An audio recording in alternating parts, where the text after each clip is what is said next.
Who has always wanted to make their own homemade butter? Well, come with me as I make my first few sticks.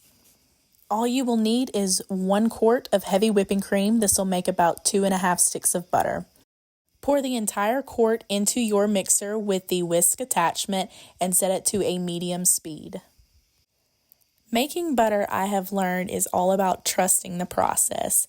It's going to take about 10 to 20 minutes for it to turn from whipping cream to butter, depending on how much whipping cream you used.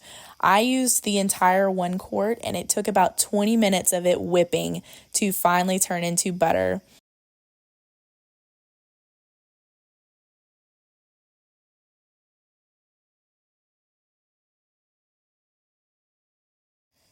Like I said, it is all about trusting the process. I thought I was doing it wrong because for the longest time it looked like it was doing nothing. And then all of a sudden, bam, I had butter. Next, you want to separate the butter from the buttermilk. So take a cheesecloth and pour the buttermilk through the cheesecloth into a bowl or to a jar.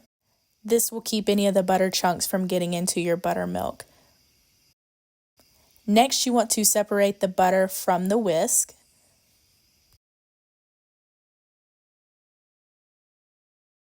Then you want to put the butter in the cheesecloth. We're going to wring out any of the buttermilk that's still inside the butter.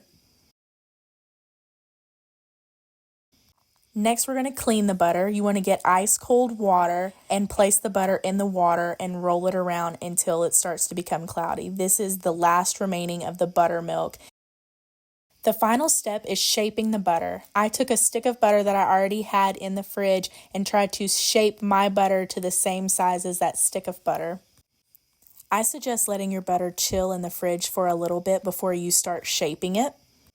It'll make this step much easier than what I tried to do. Also, the next time I make butter, I will probably weigh the butter out and then shape it within the wax paper instead of trying to guess how much butter I had and make it into the shape of the stick of butter. I think weighing it would be a lot easier than what I tried to do. The way I did it ended up being very messy and the butter started getting really soft. But no matter which way you do it, it will work and you will have your own homemade 2.5 sticks of butter.